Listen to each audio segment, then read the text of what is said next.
샬롬 샬롬 반갑습니다. 네, 반갑습니다. 샬롬 샬롬 반갑습니다. 네, 반갑습니다. 네, 어떻게 한 주 잘 지내셨는지 모르겠네요. 이제 조금 시원해지려고 하는 것 같았는데 또 이번 여름 비만 너무 많이 보는 것 같고 좀 그런 것 같아요.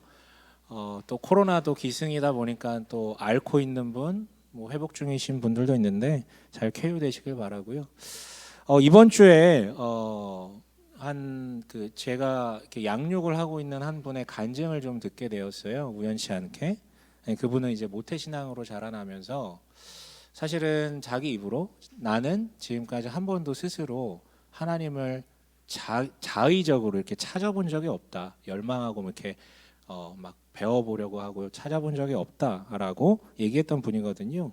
여러 가지 이유가 있겠죠. 근데 이제 제가 그분과 예전부터 대화하면서 느꼈던 것은 결국은 이 사람은 하나님에 대한 이미지가 그냥 호랑이 판사 같은 분이시구나 라는 어떤, 그래서 무서운 분으로만 인식을 해서 그렇구나라는 생각을 했어요. 그러다 보니까 어떻습니까? 호랑이 판사 같으니까 가까이 가고 싶지 않고, 또 내가 뭔가 조금만 실수하고 잘못하면 나를 뒤지게 패려고 기다리고 있는, 심판하려고 기다리고 있는 이런 어떤 분으로 이해가 되면 당연히 두려움만 남는 신앙이죠. 네. 물론 여러분, 인간이라면 다들 이 정도의 이미지들을 가질 수밖에 없다라는 것 우리는 이제 알아야 되는데, 근데 그것과 관련 없이 그동안 은연중에 교회로부터 좀 그렇게 배워왔던 역사가 있었던 것 같고, 또 이제 본인의 성향도 있고, 나아가 본인의 아버지의 어떤 이미지와도 좀 연관이 되었던 것 같아요. 그래서 이제 고착화된 것 같죠. 그래서 이런 복잡한 이유들로 인하여서 이 사람의 그 이미지가 깨지는 게 쉽지만은 않겠구나라고 그냥 알고 있었어요. 근데 이번에 양육을 위해 이분이 이제 예습을 하던 중에 불현듯 자기를 얽매어 왔던 그런 것들로부터 자유케 되는 뭔가 자유함을 느끼면서 엄청난 기쁨이 샘솟더래요. 그래서 너무 기뻐가지고 자기도 모르게 춤을 추기 시작을 했다고. 너무 기쁘니까 내가 의도치 않았는데 막 춤을 추기 시작했다라고 그런 어떤 얘기들을 해주더라고요. 그 얘기를 듣는데 얼마나 기쁘고 감사한지, 저런 걸로부터 해방됐다라는 게 자유함을 느낀다라는 게, 진리로 인하여 자유함을 느낀다라는 게 이런 거지 라는 생각과 함께, 그만큼은 아니, 춤을 춘 정도는 아니지만 또 한 분께서도 다른 식으로 얘기를 하더라고요. 자유함을 나 이제는 좀 달라질 수 있을 것 같다라는 마음을 먹게 되었다고요. 너무 기쁘더라고요. 저는 지금 얘기한 분들보다 훨씬 더 심각하게 신앙생활을 해왔었거든요. 그래서 하나님은 그냥 호랑이 판사 정도가 아니라 사실은 가면만 바꿔놓으면 거의 마귀에 가까울 정도로 무섭고 나를 노려보는, 저놈이 잘못 하나 안 하나 이것만 바라보고 있는 그런 분으로 좀 인식을 했었는데, 그걸로부터 자유해졌을 때 내가 얼마나 기뻤었는지 한 15년 전에 맛보았던 그 순간이 또 생각나더라고요. 그래서 그 순간이 생각나면서 그 춤을 췄다라고 말했던 그분께 간곡하게 좀 묻고 싶더라고요. 무슨 춤을 추셨습니까? 뭐 이렇게 한번 도대체 무슨 춤을 췄나요? 좀 보고 싶습니다. 동영상 찍어 오세요. 막 이러고 싶더라고요. 네. 여러분, 우리는 지난주 그리스도인이라면 누구나 시대를 막론하고 동서고금을 막론하고 마주할 수밖에 없는 딜레마에 대해서 좀 나눴어요. 무슨 딜레마요? 예수를 믿어서 죄로부터 자유해졌다라고 그것을 받아들인 이조차도 살다 보면 반복되는 어떤 죄된 행동들에 노출될 수밖에 없다. 이거는 여러분, 신앙이 좋고 나쁘고 관계가 없어요. 누구에게나 찾아오는 부분입니다. 딜레마죠. 근데 이 딜레마를 건강하게 해소하는 법도 있지만, 많은 이들이 좀 부정적인 반응으로 빠져 들어가는 경우들이 있어요. 이 부정적인 반응에 극단으로 치달으면 이 두 가지 중에 하나로 표출이 되는데, 하나는 뭐냐면 지나친 죄책감에 빠져버리는 겁니다. 난 쓰레기야. 나는 자격이 없어. 뭐 이런 식으로 빠져 들어가는 것이고, 또 하나는 지난주 나누었던 것처럼 난 원래 죄가 없다. 그거 죄가 아니야. 이런 식으로 이제 죄를 치워버리는 것. 이거는 여러분, 교회만이 아니라 사회에서도 뭐 소시오패스나 사이코패스나 이런 식으로 구현될 수도 있는 것이죠. 그래서 지난주에 위선과 기만과 왜곡을 통해서 죄를 치워버린 그래서 죄에 대한 세 가지 거짓말이라는 메시지를 조금 나눴는데요. 근데 여러분 그 아무리 치워버려도 눈 가리고 아웅이죠. 분명하게 이루어진 현실이기 때문에 그것은 자신의 몸과 마음의 기억으로 남게 됩니다. 그래서 육체적인 정서적인 장애를 일으키게 되죠. 그리고 궁극적으로 오늘 이 요한 서신을 기록하고 있는 요한이 말하는 이 죄된 행실을 가만히 놔뒀을 때 가장 궁극적인 문제가 뭐라고 얘기합니까? 인간은 참된 사귐을 통해서만 기쁨을 누릴 수 있는 존재가 될 수 있는데 그것이 불가능해져 버린다라는 것이죠. 그 죄가 계속 걸려서 어떻게 해요? 사람과 깊은 사귐을 나눌 수 없어요. 위선과 기만과 왜곡을 하는 사람이 어떻게 사귐을 나눌 수 있겠습니까? 더 나아가서요, 하나님과도 깊은 사귐을 나눌 수 없죠. 왜? 하나님도 인격이시니까요. 위선과 기만과 왜곡으로 계속 죄가 없다고 얘기하는 사람들과 하나님은 관계를 맺을 수 없기 때문에 그래서 사귐이 박탈되고 기쁨이라는 걸 누릴 수 없게 된다라는 것이죠. 그럼 어떻게 됩니까? 이미 죽은 존재로 살아가는 것이죠. 다만 쾌락을 통해서만 잠깐 기쁨의 방울방울들을 맛보게 되는 것이고, 그렇게 살다가 종국에는 영원한 목마름만 있는 영원한 죽음으로 나아가는 것이죠. 그래서 여러분 결론은 뭐냐면 죄는 치워버리는 게 아니라 해결해야 되는 문제라는 것이죠. 그렇다면 어떻게 해결할 수 있는 것입니까? 사실 이 죄의 문제에 대해서는 세상도 인지를 하고 있어요. 이게 실제 행동으로 드러났을 때 아니면 마음에 계속해서 응어리졌을 때 한 인격을 파괴하고 더 나아가 그런 사람들의 행동들이 뭉치다 보면 사회 혼란이 일어나고 전쟁이 발발하고 문제들이 너무 많기 때문에 이 문제를 해결하기 위해서 인류는 노력을 해왔다고요. 이념을 통해서 교육, 제일 큰 게 교육이죠. 그리고 뭐 이념을 통해서 또 뭐 제도를 통해서 법을 통해서 예술을 통해서 해소하려고 했죠. 우리 시대는요, 여기에 더 추가돼서 과학이 등장해요. 의학적으로 이 사람이 어떤 정신장애를 진단하고 심리학을 통해서 상담을 통해서 그것들을 좀 무마하고 치유하려고 하고, 그러나 본질적인 해결이 되지 않고 점점 더 이 장애를 호소하는 사람들이 늘어나고 있는 게 현실이에요. 왜? 죄를 해결하는 것이 아니라 지금 우리가 쓰는 모든 방법들은 관리하는 거거든요. 관리, 무마하고. 그러니까 죄를 치워버리는 것이니까. 그러니까 애초부터 문제에 대한 진단이 잘못되어 있기 때문이에요.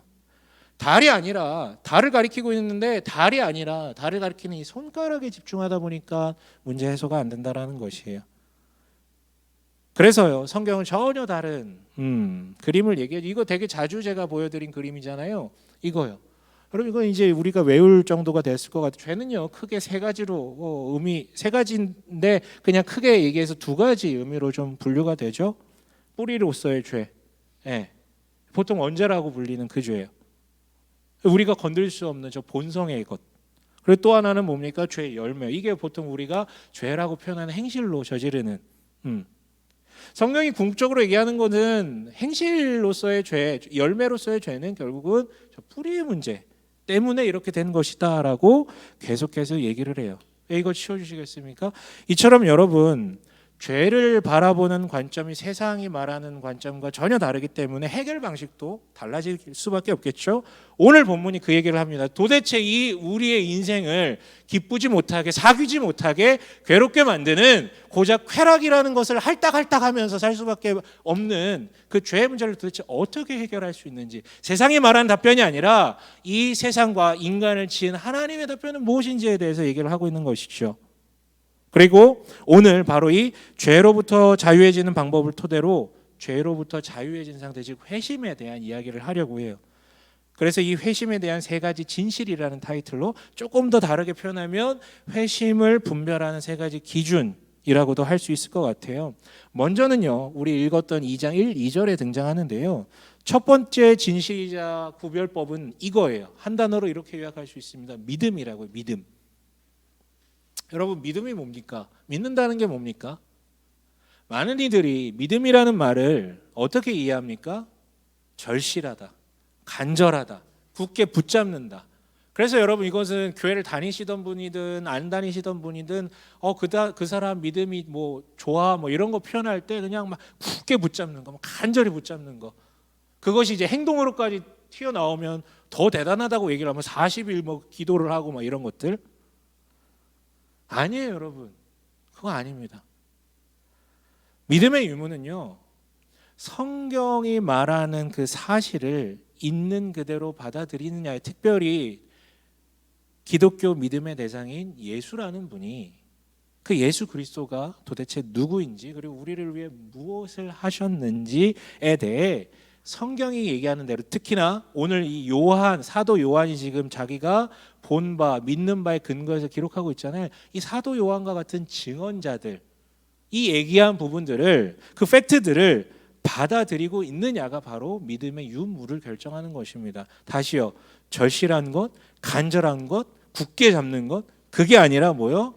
성경이 말한 예수에 대한 확실한 그 사실을, 팩트를 받아들이고 있느냐. 네피셜로 믿는 것은 맹신이고 광신이고 미신이겠죠. 요한은요, 근데 그 예수에 대한 수많은 팩트들이 있잖아요. 그거는 요한 복음서를 통해서 기록을 해두고 있어요. 수많은 팩트들이 있잖아요. 그가 어떤 분이셨고 어떤 일들을 하셨고 되게 구구절절히 기록하고 있는 게 복음서, 요한 복음서에 기록하고 있는데요, 오늘은 그 수많은 팩트들 중에서 이것만큼은 양보할 수 없고 이것만큼은 믿어야, 이게 바로 예수를 믿는 자, 예수와 하나님과 사귀는 자다라고 얘기하는 두 가지 사실을 우리한테 알려주고 있습니다. 그러고 보니까 앞에서도 제가 지금 두 가지 무슨 얘기를 했죠. 뭐요? 죄의 의미가 크게 두 가지다라고 얘기했잖아요. 맞아요. 정확히 대응되는 거예요. 예수에 대한 아주 가장 중요한 두 가지 사실이 바로 그 죄에 대한 문제를 어떻게 지금 예수님께서 해소하고 있는지에 대한 이야기이기 때문이에요. 믿음의 첫 번째는요, 그래서 우리가 2절을 한번 읽어보셨으면 좋겠거든요. 2절을 함께 읽어보겠습니다. 함께 읽겠습니다. 시작. 제물이시니 우리 죄만 위한 것이 아니라 온 세상을 위한 것입니다. 네, 그는 우리 죄를 위한 화목제물이라고 하고 있어요. 여러분, 화목제라는 표현을 들어보셨는지 모르겠는데 구약에는요, 수많은 제사의 방식들이 기록되어 있어요. 뭐 드리는 방식이나 의미에 따라서. 근데 그 중에 가장 대표적인 제사가, 가장 유명한 제사가 속죄제라는 것이거든요. 들어보셨을 거예요. 무슨 의미의 제사입니까? 내가 죄를 졌어. 이걸 하나님께 용서받고 싶어. 그래서 나아가서 드리는 제사가 바로 속죄제예요. 죄를 용서해달라고 하나님께. 이걸 받으셔서 나와의 관계를 회복시켜 주세요.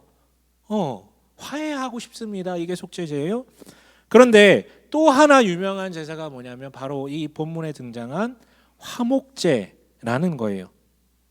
이 둘은요, 속죄제와 화목제는 엄밀히 말하면 다른 겁니다. 하지만 연결되는 지점이 있어요. 어떻게 연결되냐면요, 아까 얘기했죠. 속죄제가 하나님과의 사귐을 회복하기 위한 화해 요청의 제사라고 했죠. 화목제는 뭐냐면 그 화해가 끝났어, 이루어졌어. 그래서 우리는 화목해졌어. 하나님과의 나의 관계가 화목해져서 너무 기쁜 마음에, 감사한 마음에 드리는 제사가 화목제라는 거예요. 그렇다면 더 축약하면 뭐예요? 속죄제가 성공을 해서 기뻐서 감사해서 드리는 제사가 화목제라고 얘기를 할 수 있겠죠. 그런데 오늘 요한은 예수께서 무슨 제물이 되셨대요? 화목 제물이 되셨다라고 얘기를 하고 있습니다. 그렇다면 무슨 소리인가요? 그 전에 화목제가 드려지기 전에 뭐가 성공했다라는 거예요? 그러면 속죄제가 성공적으로 이루어졌다라는 것을 전제로 하는 거예요. 누굴 통해서? 예수의 십자가를, 예수께서 대신해서 그 죄를 짊어지셨기 때문에 속죄제가 완전히 성공했다. 그런데 그 완전히 성공해서 완전히 화해했다는 의미의 화목 제물도 예수께서 대주셨다라는 지금 표현을 하고 있는 거죠. 정리하면요, 결국 여기서는 죄의 두 가지 의미 중에 뭐 얘기하고 있는 거예요? 그 뿌리로서의 죄의 의미에 대해서 언급하고 있는 거예요. 그 죄가 예수의 희생으로 말미암아 완전하게 사해졌고, 그래서 하나님과의 관계가 완전하게 화해되었다. 우리 다시 사귄다, 잘 사귄다, 너무 좋다. 이것을 의미해. 심지어 뭐라고 얘기합니까? 온 세상을 위한 것입니다. 즉, 아니 예수님 한 분이 돌아가신 게 무슨 뭐 이게 거대한 이런 어떤 뭐 한 사람이 돌아가는데 어떻게 그렇게 거대한 일을 할 수 있냐라고 얘기할 줄 모르겠지만, 온 세상을 위해 하는 것입니다라고 표현하는 것은 예수님이 바로 이 우주 만물 모든 것의 창조자인 하나님 본이시기 때문에 그 분이 돌아가신 것은, 그 분이 희생하신 것은 바로 이 온 우주 만물을 뒤흔들 정도의 영향력이 있다라는 것이죠. 그래서 여러분, 우리는 이 예수와 연결될 때 그 뿌리로부터의 저로부터 해방된다라는 것입니다. 이게 바로 믿음의 첫 번째 사실이에요. 그럼 두 번째 사실은 뭡니까? 1절 한번 읽어볼게요. 함께 읽겠습니다. 시작. 예, 이렇게 쓰는 것은 여러분으로 하여금 죄를 짓지 않도록 하려는 것입니다. 누가 우리 계시신데 그 오신 예수 그리스도이십니다. 앞에서는 그분이 화목제물이라 그랬는데 1절에서는 뭐라고 얘기합니까? 누가 죄를 짓더라도 변호해 주시는 분이다라고 얘기를 하고 있어요. 그렇다면 우리는 죄를 짓더라도라고 하는 걸 보니 여기서 말하는 죄는 열매로서의 죄구나, 우리가 실제 행동으로 저지른 그 죄를 의미하는구나라는 것을 알 수 있어요. 그런데 예수께서 바로 그것을 변호해 주신다라고 얘기를 하고 있네요. 아니, 그분은 이미 화목제로서의 역할 다 감당하시고 성경에 의하면 십자가에 달려 돌아가시고 부활하시고 승천하셨다라고 얘기를 하는데, 아니 내가 오늘 여기서 나쁜 짓을 저지르는 것을 어떻게, 이미 옛날에 돌아가신 분께서 어떻게 감당하신다라는 겁니까? 라고 의문을 가질 수 있겠죠. 그런데요, 그분이 승천하시면서 뭐라고 약속하셨습니까? 보혜사를 보내시겠다라고 약속하셨어요. 근데 여러분, 이 보혜사라는 분이 보혜사 성령님의 별명이 보혜사 성령인데, 아무튼 이 보혜사라는 말이 헬라어로 다르게 번역하면 변호해 주시는, 똑같은 표현을 요한복음에선 보혜사라고 번역했고 여기선 지금 변호해 주시는 분이다라고 번역한 거예요. 그게 바로 성령 하나님이시거든요. 실제 그리고 그 약속한 대로 그 성령 하나님이 예수님의 승천 이후 한 50일째 되는 그 오순절에 오셨고 우리와 함께하게 되었다라는 게 이제 사도행전의 증언이죠. 그러면서 그분이 여전히 우리와 함께 계시면서 우리를 변호해 주고 계세요. 그런데요, 다른 본문들에서는 바로 이 성령님을 다름 아닌 예수의 영이라고 얘기를 하고 있어요. 그래서 뭡니까? 예수님은 여전히 오늘도 성령님을 통해서 우리를 여전히 변호해 주고 있다라는 의미가 지금 달성이 되는 것이죠. 여러분, 그런데 이 변호하신다는 개념이 우리한테 무슨 의미가 있습니까? 이게 뭔 개념입니까? 라고 의아해하실 수 있는데요, 이렇게 설명해 볼게요. 변호사, 요즘에 그 이상한 변호사 우영우 보다 보니까 재판 장면들 많이 보셨을 텐데요, 변호사가 왜 필요합니까? 단도직입적으로 변호사 왜 필요합니까? 여러분, 평상시에 변호사가 필요합니까? 전혀 필요하지 않아요. 내가 잘못을 저질러도 변호사는 필요하지 않아요. 언제 필요해요? 변호사는 잘못했다고 필요한 게 아니라 언제 필요해요? 고소당했을 때, 고소당해서 재판정에 서야 될 때 필요한 게 변호사예요. 근데 성경은 그래서 그 얘기도 해요. 고소하는 자의 존재에 대해서도 얘기를 합니다. 이 고소자를 히브리어로 뭐라고 표현합니까? 사탄이라고 표현을 하죠. 우리가 마귀라고 부르는 그 존재예요. 사탄은 고소해요. 사탄은 우리를 유혹에 빠뜨려서 죄를 짓게도 만들지만 궁극적으로는 사탄의 목적은 뭐냐면, 네가 하나님의 자녀라고, 네가 예수 믿는다고? 네 꼬라지를 봐라. 그따위로 살면서 무슨 하나님의 자녀야? 너 아니야. 넌 그럴 자격이 없어. 이렇게 몰고 가는 거예요. 물론 여러분, 양심이 살아있다는 증거처럼 느껴지는 그 미안한 마음, 근데 그것을 극단적으로 밀고 가서 중국에 너는 하나님의 백성이 아니다 라는 결론으로 하나님 나한테 아무 의미 없다 라는 결론으로 이끌어가는 것이 바로 이 고소자, 사탄이라고 불리는 존재의 역할인 것이죠. 마치 여러분, 법정에 서면 고소하는 역할을 담당하는 사람이 누굽니까? 원고 대리인, 검사잖아요. 검사. 원고 대리인이 검사와 꼭 같지는 않지만 아무튼 검사가 바로 그 죄를 끝까지 추정해서 결론은 뭐예요? 너 죄 있어. 너는 인간답지 못한 존재. 너는 저기 격리돼야 돼. 이게 검사의 역할이잖아요. 그런데 변호사가 뭐예요? 그것을 방어하는 거예요. 이쪽에서 변호하면서 이 사람 그 정도 아닙니다. 물론 나쁜 짓 한 거 맞는데 사회에서 격리될 정도로, 그 정도로 쓰레기, 그 정도 아닙니다. 후회하고 있습니다. 반성하고 있습니다. 이거 주장해 주는 게 변호사예요. 여러분이 변호해 주는 분, 변호사라는 말에 있어서 우리가 꼭 기억해야 되는 것은 단 하나예요. 뭐냐면 변호사는 사람을 가리지 않아요. 그게 변호사 직업을 가진 이들의 딜레마기도 해요. 저렇게 악한 놈도 내가 변호를 해줘야 되나? 이런 거 있잖아요. 그래서 우리가 변호사를 보면 저런 악한 놈도 어떻게 변호해 줄 수 있어요? 라고 따질 수 있죠. 근데 그게 변호사예요.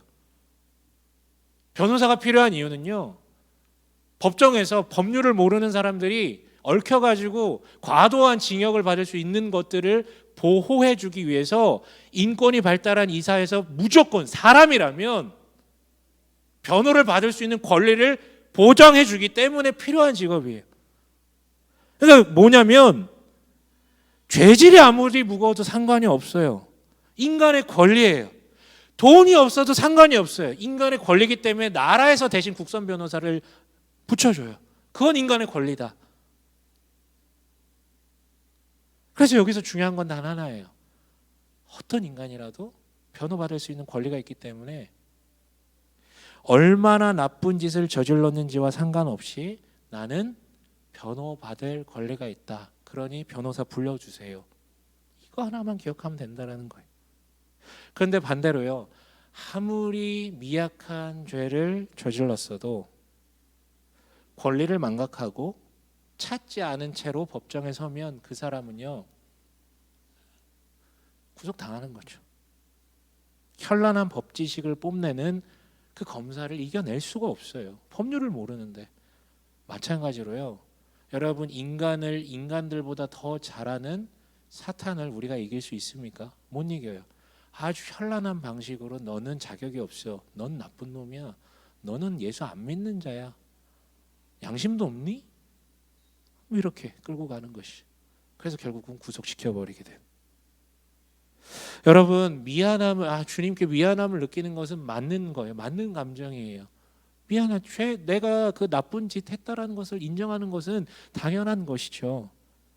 그런데 내가 죄를 지었다라는 것과 이 죄의 무게와 변호받을 권리는 별개라는 거예요. 여러분, 이거 꼭 기억하셔요. 내가 죄를 지었다라는 것과 변호받을 권리는 별개라고요.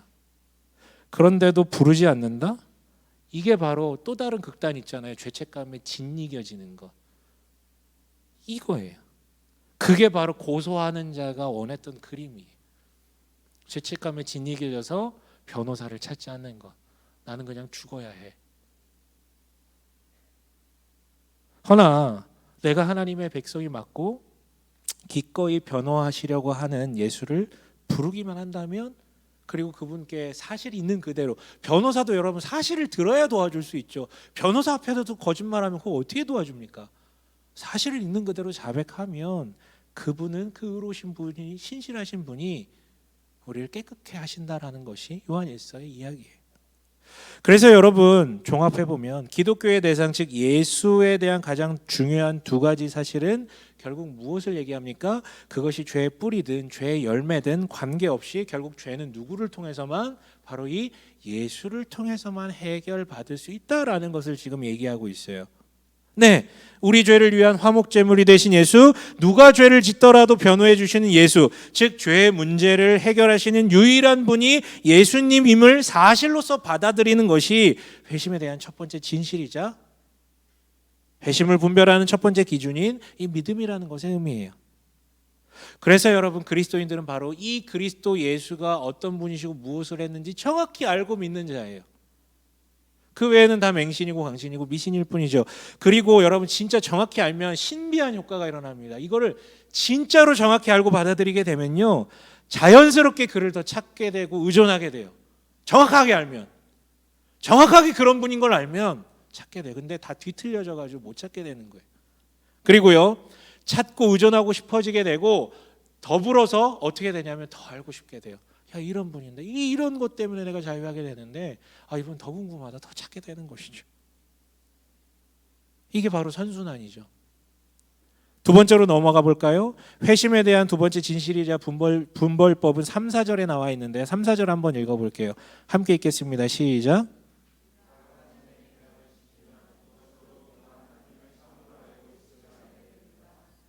하나님을 알고 있다고 하면서 하나님의 계명을 지키지 아니하는 사람은 거짓말쟁이요 그 사람 속에는 진리가 없습니다. 두 번째 진실이자 분별법은 이거예요. 한마디로 행동. 간단하게 얘기해서 이거예요. 회심을 했다면 그 이전과 이후는 다를 수밖에 없다라는 것이죠. 간단해요. 이렇게 생각해 봅시다. 계속 요한일서 사귐이라는 표현을 쓰고 있잖아요. 누군가와 사귐을 시작했습니다. 그러면 크게 두 가지 행동의 변화가 일어나죠. 하나는 먼저 그 사람이 싫어하던 것을 안 합니다. 싫어하는 것을 안 하기 시작해요. 그래서 어떤 것을 합니까? 연락을 주고받던 다른 이성들과 연락을 하거나 이런 부분들을 좀 절제하고 혹은 양해를 구하고 연락을 하거나 이렇게 되게 되겠죠. 당연히 깻잎을 떼어주는 것도 하지 않고요. 그렇죠? 깻잎 떼어주면 안 돼요, 여러분. 허락 받고 떼어줘야 돼요. 네. 어떤 이들은 심지어 그 좋아하던 그 담배까지도 끊게 되죠. 내가 너무 좋아하는 그 사귀는 사람이 싫어하는 것을 안 하게 돼요. 이게 첫 번째죠. 두 번째는 뭐예요? 그 사람이 좋아하는 것을 하게 돼요. 같이 하기도 하고요. 그래서 여러분 숨쉬기 운동만 하던 사람이 상대방이 운동을 좋아하면 같이 어울리고 같이 운동을 해요. 매일은 못 하더라도. 그 사람이 쇼핑을 좋아한다면 저같이 5분 컷 끝내는 사람도 같이 따라가 줘요.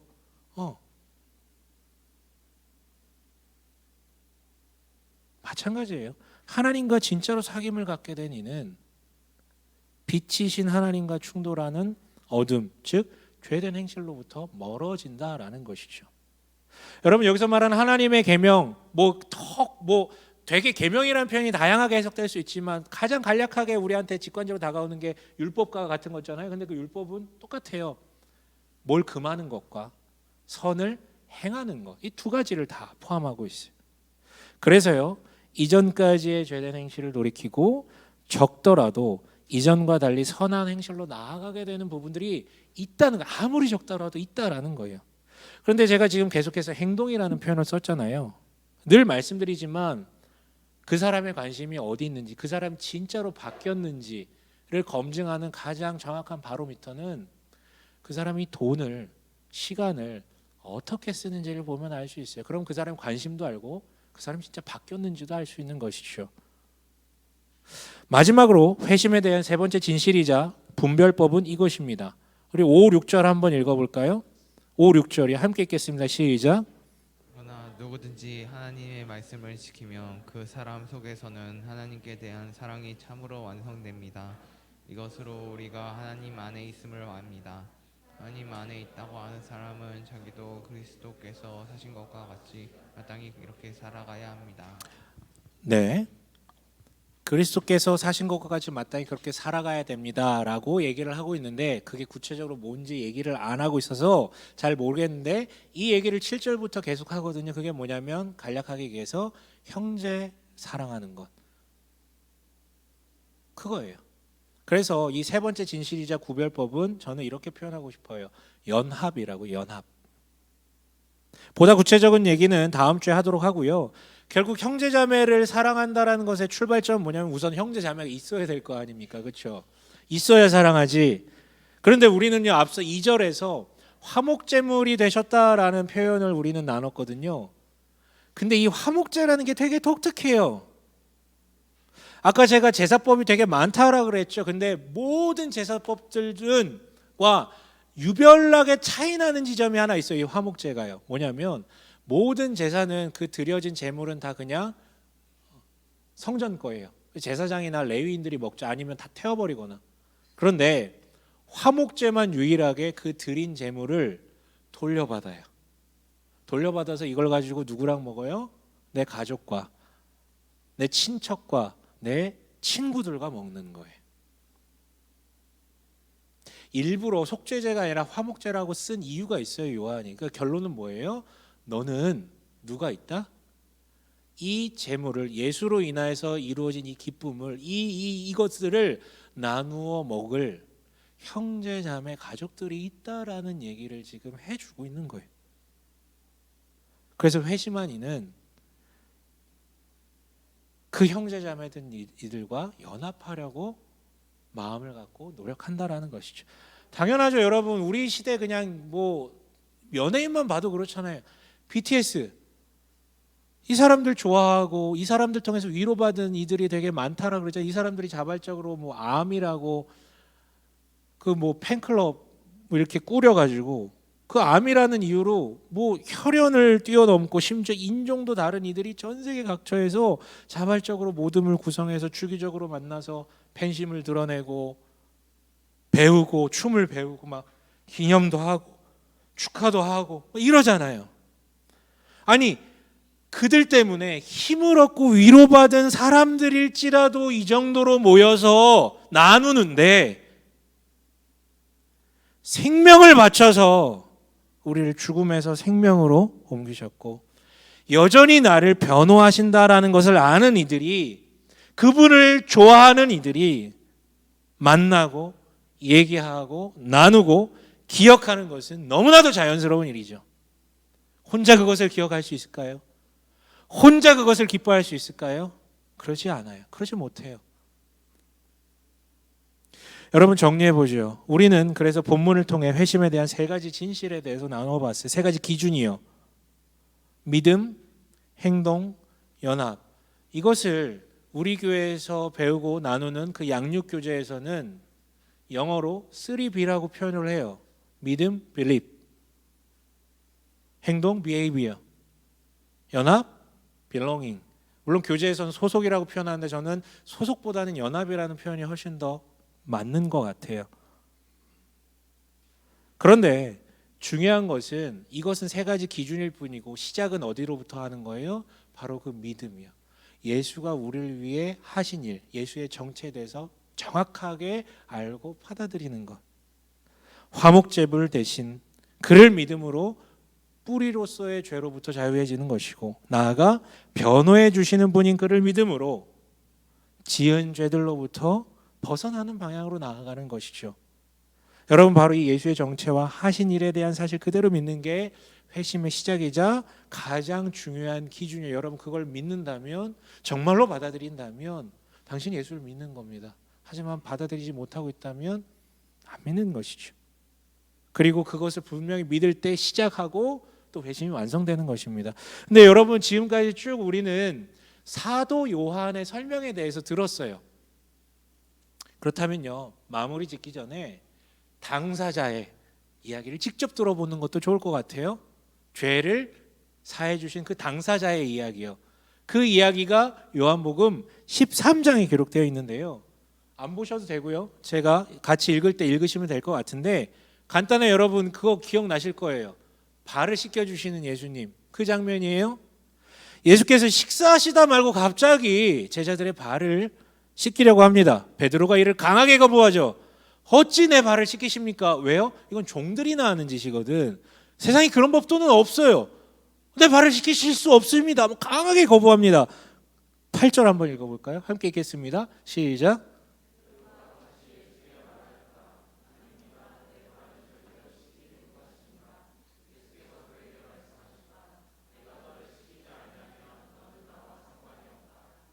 네. 그래서 예수께서 뭐라고 그러셨다고요? 내가 너를 지키지 아니하면 너는 나와 상관이 없다. 예수님 이렇게 단호하게 얘기하신 적이 별로 없는데 그냥 아주 단호하게 얘기하세요. 여기에 베드로가 이렇게 얘기하죠. 9절이 함께 읽습니다.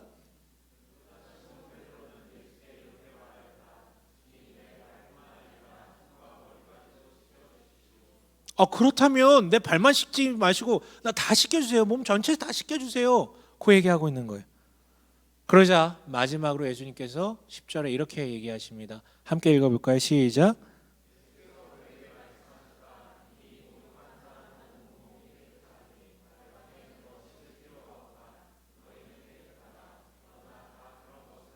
네, 이미 목욕한 사람은, 여기 마지막에 다 그런 것은 아니다 한 것은 가룟 유다를 상징하는 그 의미가 없어요. 여러분들 우리에게 의미 없는 거고 이거 딱 기억하시면 돼요. 이미 목욕한 사람은 온 몸이 깨끗하니 발밖에는 더 씻을 것 필요가 없다. 여러분 이 이미지를 오늘 꼭 각인해서 가셨으면 좋겠어요. 내가 잘 살아서 의로운 행실을 해서 평소에 깨끗해가지고 몸이 깨끗해가지고 목욕을 시킴 받은 것이 아니라 그분을 믿음으로 인하여서 이미 그가 목욕시켜 주셨다라는 거예요. 그래서 깨끗하라는 것이죠. 목욕탕 입장은요, 평소에 깨끗해가지고 입장할 수 있는 게 아니고요, 목욕탕 주인에게 허락을 받아야 들어갈 수 있는. 근데 우리 사회에서는 돈을 내고 들어가는 것이고, 근데 돈으로는 못 가는데 예수께서 직접 사해 주셨다라는 것이죠. 그러나 여전히 발로 걸어 다니기 때문에 발이 계속 데려져요. 마찬가지로 여러분, 우리가 예수를 믿었지만 여전히 이 깨어진 세상을 살아가야 되기 때문에 여러분 돈 버셔야 되잖아요. 그래야지 밥도 사 먹고 할 수 있는 거잖아요. 사람도 만나고 때로는 싫은데도 추잡스럽게 나가야 될 때도 있고, 이 깨진 세상을 계속 살아야 되기 때문에 결국은 더러워져요. 죄의 열매들이 발생해요. 그런데 그분께서 이미 먼저 허리에 수건을 두르고 종처럼 무릎을 꿇고 발을 내달라고 하세요. 괜찮다, 내놔라, 내가 씻겨줄게. 그때 여러분, 나를 만지지 마세요. 발 너무 더러워요, 부끄럽습니다, 싫어요. 아니, 왜 주인이 내 종도 아니고 주인님께서 왜 내 발을 씻기려고 하십니까?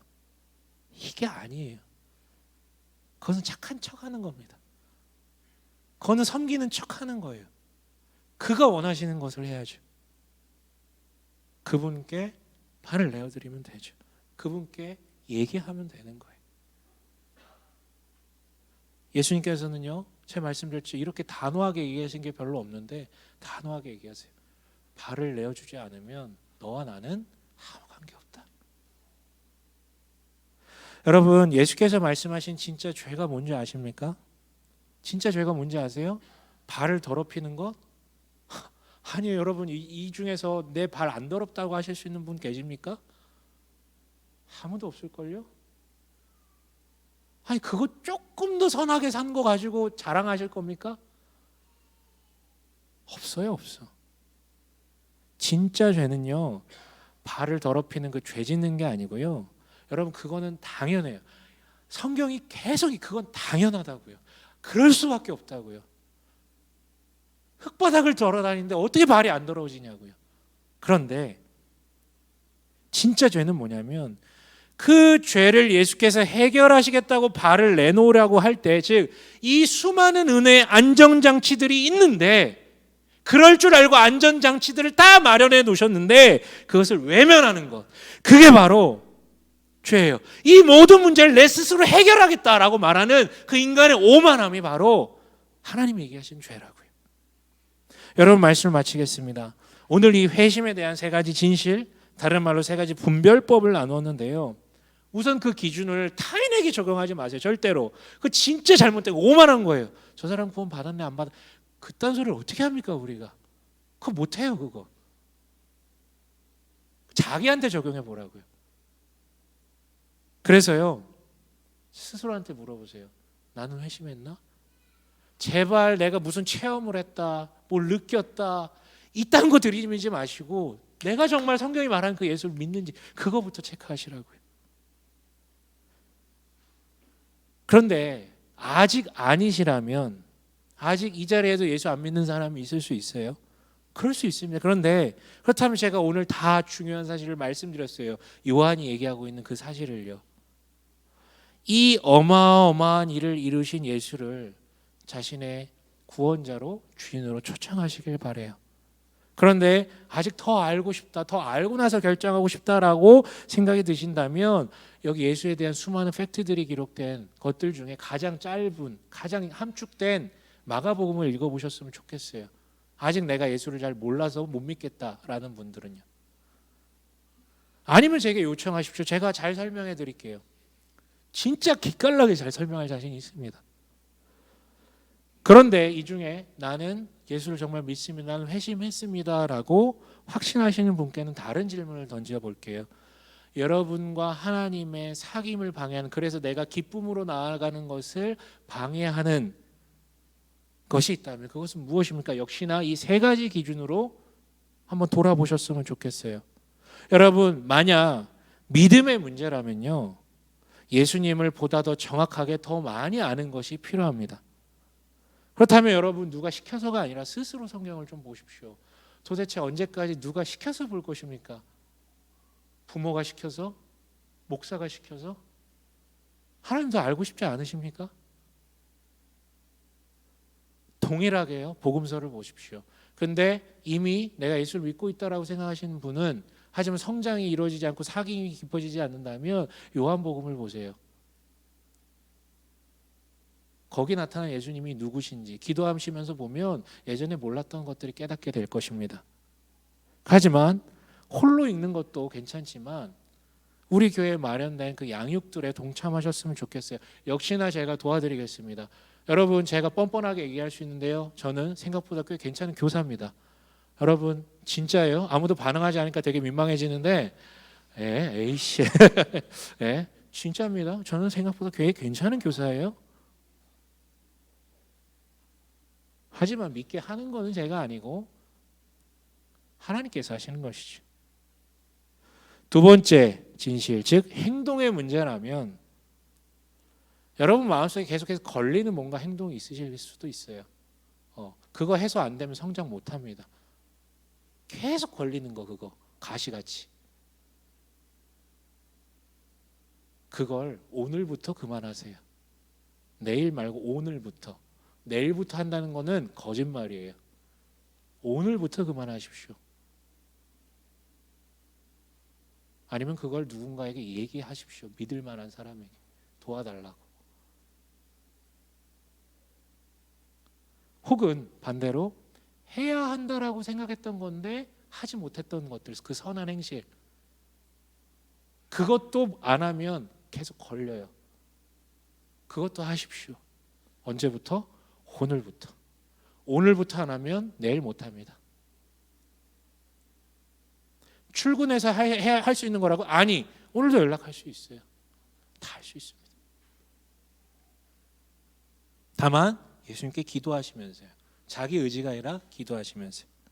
마지막으로 연합의 문제라면 부디 당신의 신앙을 주고받을 수 있는 형제 자매들을 만들어 보시고 참여해 보십시오. 우리 교회는 그것을 준비하고 여러분들에게 열어두고 있습니다. 공동체적 모임, 순모임이라고 저희들은 모이고 있죠. 기회를 드립니다. 다만 강제하지 않습니다. 초청할 뿐이죠. 그런데 여러분, 이거는 조금 더 나중 얘기고 결국은 시작은 관계 형성부터잖아요. 여러분, 이번에 아주 안성맞춤인 기회가 있지 않습니까? 2주 뒤에 우리가 수련회를 가지 않습니까? 특별히 이번 주제는 뭡니까? 제가 다른 주제면 얘기를 안 하겠는데 이어지다라는 주제로 관계 형성과 관계 의미와 이런 메시지들을 듣고 배우는, 그리고 누리는, 체험해보는 그런 시간을 가지려고 하거든요. 거기에 참여해 보시길 강력히 추천합니다. 여러분, 그리하여서 우리가 예수를 통해 죄로부터 벗어나 자유함을 누리며 성장하며 그 사귐이 깊어지며 세상이 줄 수 없는 그 기쁨 가운데 오늘을 살길, 그리고 그 기쁨이 충만해지는 그 나중에 종말의 그 기쁨을 소망하는 우리 되시길 주님의 이름으로 간절히 축원합니다. 아멘.